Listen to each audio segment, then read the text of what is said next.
Bom, o primeiro passo que nós iremos fazer aqui então é criar, né, o arquivo de propriedades que vai ser utilizado para verificar se a aplicação vai funcionar em 2 ou em 3 camadas. Tá? Então aqui eu vou criar esse arquivo no pacote principal, no pacote padrão.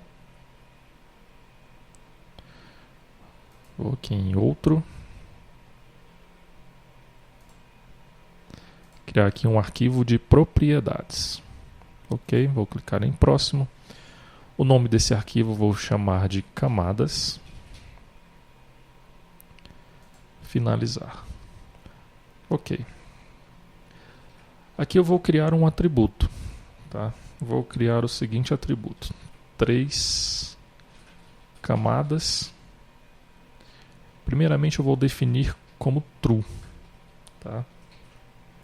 Então aqui eu vou ter que ler esse atributo 3 camadas, e verificar o valor dele. Se for true, ele vai funcionar em 3 camadas. Né? Se for falso, ele vai funcionar em 2 camadas. Ok?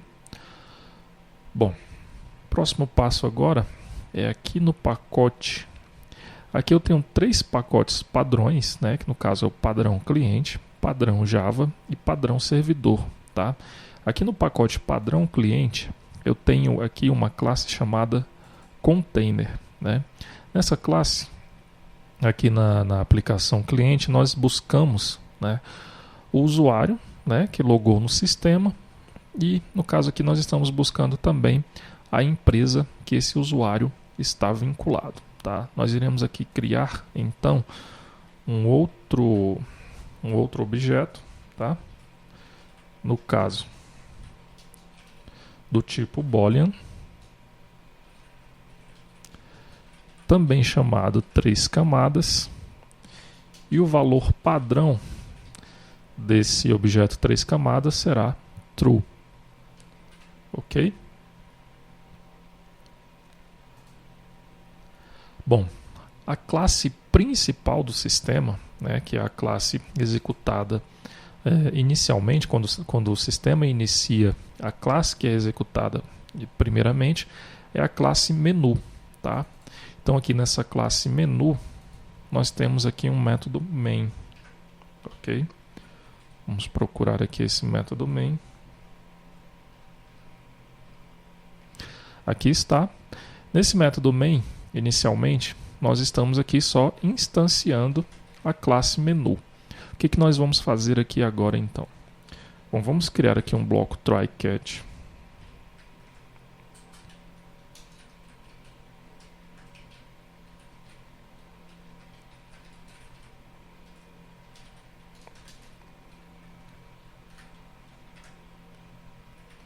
Opa.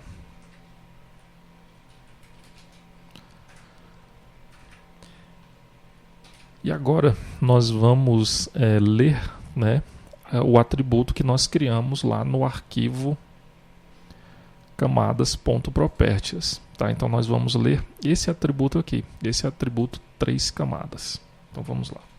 Primeiro aqui eu tenho que criar um objeto da classe properties.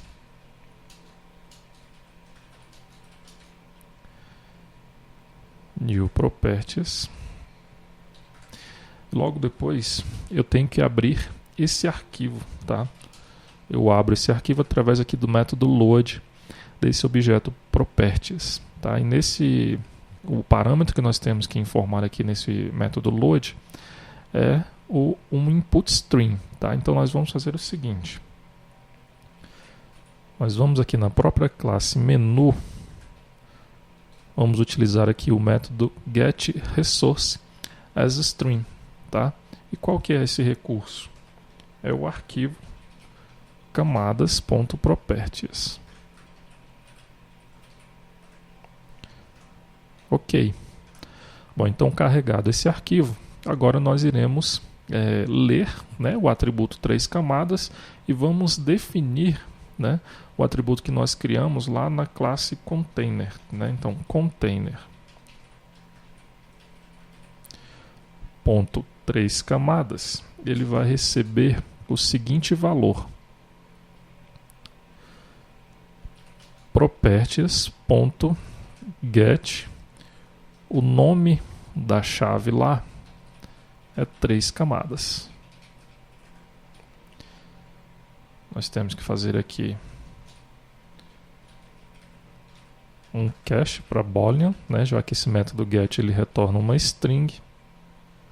Então nós utilizamos aqui o método valueOf, né, da classe boolean.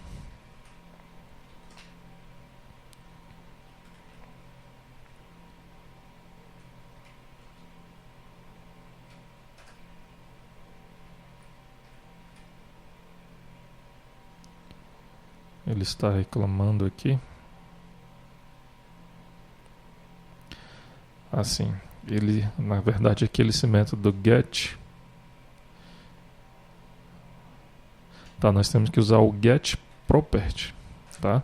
E não só o get. OK? Então o get property, ele vai retornar para a gente o valor, né, que foi definido aqui nesse arquivo de propriedade. Então o valor aqui da chave 3 camadas. OK? Então se aqui tiver definido como true, nós iremos definir esse objeto 3 camadas como true. Se lá tiver definido como false, ele vai definir esse objeto como false, tá? Lembrando que nós definimos um valor padrão para esse objeto, e no caso aqui o valor é true, tá? Então, caso ocorra alguma exceção aqui na abertura desse arquivo, por exemplo, ele vai definir como true e o sistema ele vai funcionar em 3 camadas, né? Então, o padrão é funcionar, é o sistema ser executado em 3 camadas. OK? Bom, quais os próximos passos agora? Bom, aqui na classe menu, nós temos aqui, vou aqui apenas algumas requisições, né? No caso, como a aplicação padrão é uma aplicação em 3 camadas, né? Então é necessário realizar requisições para o servidor. Então aqui nós temos algumas requisições para o servidor. E essas requisições são sempre executadas aqui através do método getData, né? Aqui da classe clientUtils, OK? Então o que nós temos que fazer agora? Sempre que tiver essa requisição para o servidor, nós iremos primeiramente verificar, né, o valor desse objeto 3 camadas. Se 3 camadas for igual a true, né, nós iremos realizar a requisição para o servidor. Caso contrário, nós teremos que chamar, né, a respectiva, no caso primeiro instanciar a respectiva classe lá do servidor e chamar o método que executa aquela determinada operação. OK? Bom, então isso aí nós vamos fazer aí nos próximos vídeos, tá? Nós vamos substituir essas chamadas aqui, né? Aliás, nós vamos incluir uma verificação antes de realizar essas requisições aqui para o servidor.